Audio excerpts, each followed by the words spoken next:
Hi, I'm Dan Perry and this is my Master's of Science dissertation, A Hiding Curriculum Towards the Development of LGBTQ+ Curriculum in Higher Education.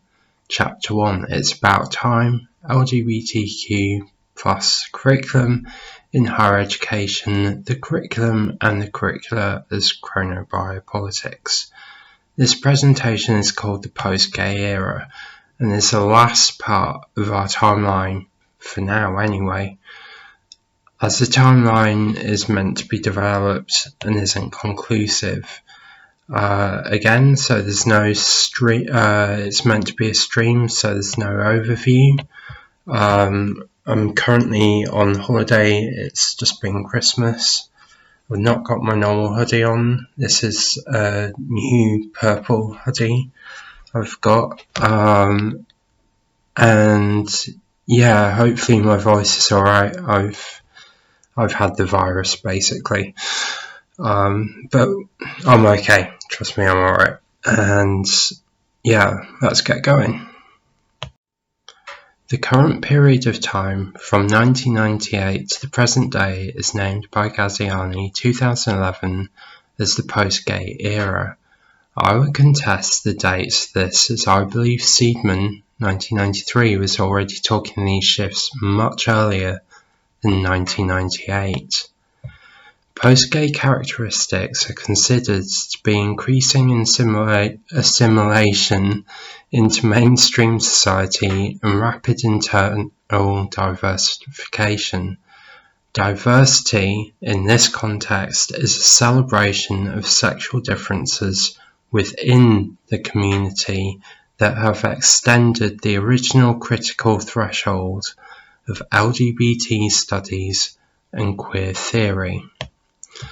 Ghaziani, 2011, explains that to be post-gay, it means that individuals go beyond defining oneself by sexuality, separating militancy, which is kind of the more radical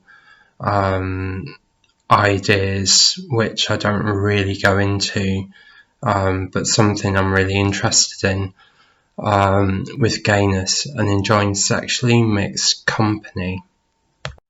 Academically, the most recent shifts have been towards post and anti-identity that concentrate on social differences and the multiplication of identities rather than a single dominant identity. The new social movements have challenged cultural production and representation of their communities. In addition, they have defied constructions of identity, particularly those that are authoritative and scientific.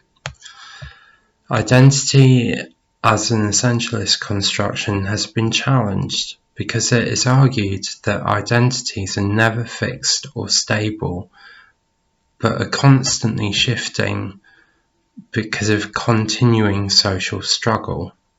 However, there is arguably a tension between anti-identity and identity constructions because they are both limiting and empowering.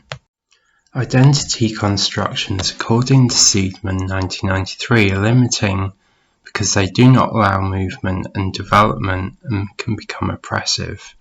Identity constructions are empowering because they can be socially and politically enabling, which is arguably lost in the post-structuralist anti-identity. Advancing the idea that the post-gay era is an anti-identity, Ghaziani argues that the organisations no longer organise around political protest, but as social groups where individuals are safe and comfortable. Seidman 1993 believes that there are severe consequences by not attaching experience in identification, as it fails to challenge the dominant and hetero and normative discourses in society. Ghaziani supports this notion by articulating that by making gay life privatised and depoliticised, it reproduces social inequality by reinforcing a heterosexual dominance and an LGBTQ plus margin. Ghaziani, 2011, argues that LGBTQ diversification in the post-gay era has gone beyond a capacity where another letter can be added to LGBTQ because of increasing sexualities and genders.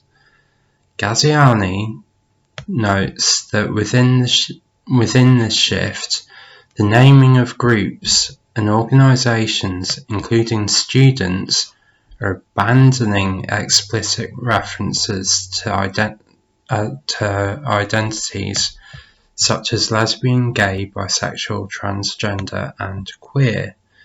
One example I know of, as I was a regular attendant, is the London Lesbian and Gay Film Festival, or LLGFF for short, that changed its name in 2013 and now is known as BFI Flair. So to become more inclusive so that people who do not identify as lesbian or gay feel welcome. They always have been. But yeah, that's politics. Ghaziani 2011 explains that questions have been raised about how to include straight allies in the post-gay era, further noting that it has changed from us versus them to us and them. This is true of LGBTQ plus studies in academia, which have largely been integrated into gender studies and have somewhat become hidden. Ghaziani 2011 emphasises that assimilation can lead to identity being lost in the crowd. Diversity, however, can magnify identity by highlighting differences between people. Ultimately, activists, academics, and selected community members choose what is to be celebrated and what aspects are overlooked for mainstream, heterosexual audiences. I think this would be applicable to creating curriculum in higher education, as the designing requires selection of topics and issues that give broad enough understanding of the subject area.